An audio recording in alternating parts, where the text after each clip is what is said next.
যদি বাংলাদেশের তৌহিদি জনগণ একটা মাস জেগে ওঠে, এর আগে মানুষ তাদের পালানোর পথ পেয়েছে, আপনারা কিন্তু পালানোর পথে পারবেন না ইনশাআল্লাহ। যারা দিনে দুপুরে আমাদের মুসলিম ভাইদেরকে এভাবে রাস্তার মধ্যে কুপিয়ে হত্যা করে জবাই করেছে, এরকম নৃশংস শয়তানি এবং সন্ত্রাসী কর্মকাণ্ডের তীব্র নিন্দা এবং প্রতিবাদ জানার পাশাপাশি আমরা এর উপযুক্ত বিচার দাবি করি। সম্মানিত উপস্থিতি, আপনারা সকলে অবগত আছেন আজকের উদ্দেশ্যে আমরা এখানে একত্রিত হয়েছি।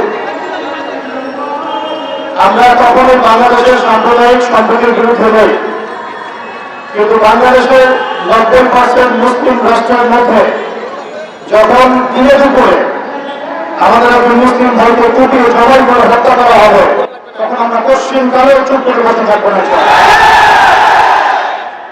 আমরা সর্বপ্রথম আমাদের প্রশাসন, সরকার এবং ঊর্ধ্বতন কর্তৃপক্ষকে বিনয়ের সাথে অনুরোধ করতে চাই, এই সন্ত্রাসী সংগঠন ইসকনকে অনতিবিলম্বে বাংলাদেশের মাটি থেকে বহিষ্কার করতে হবে।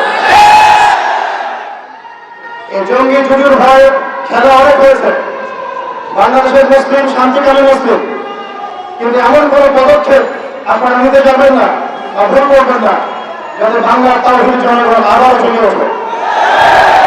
আমরা আল্লাহর কসম করে বলছি, যদি বাংলাদেশের তাওহীদ জনগণ একটা মাস জেগে ওঠে, এর আগে মানুষ তাদের পালানোর পথ পেয়েছে, আপনারা কিন্তু পালানোর পথে পারবেন না ইনশাআল্লাহ।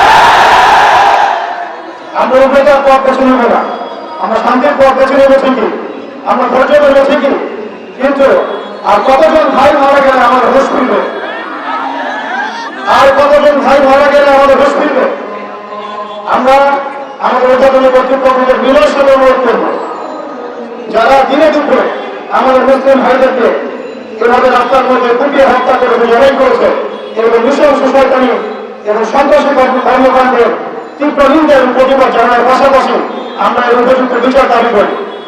এখানে অনেক মুরব্বীরা আছেন, আমি ছোট মানুষ, বেশি কথা বলতে পারছি না। আমি একটা দাবি উত্থাপন করতে চাই, বাংলার জমিন শান্তির জমিন, এই শান্তির জমিনে যদি কেউ উগ্রতা প্রদর্শন করতে চায়, আল্লাহর কসম করে বলছে, আল্লাহ হাত ধরে ঘোষণা করেছে। আলহামদুলিল্লাহ, আসসালামু আলাইকুম ওয়া রাহমাতুল্লাহি ওয়া বারাকাতুহু।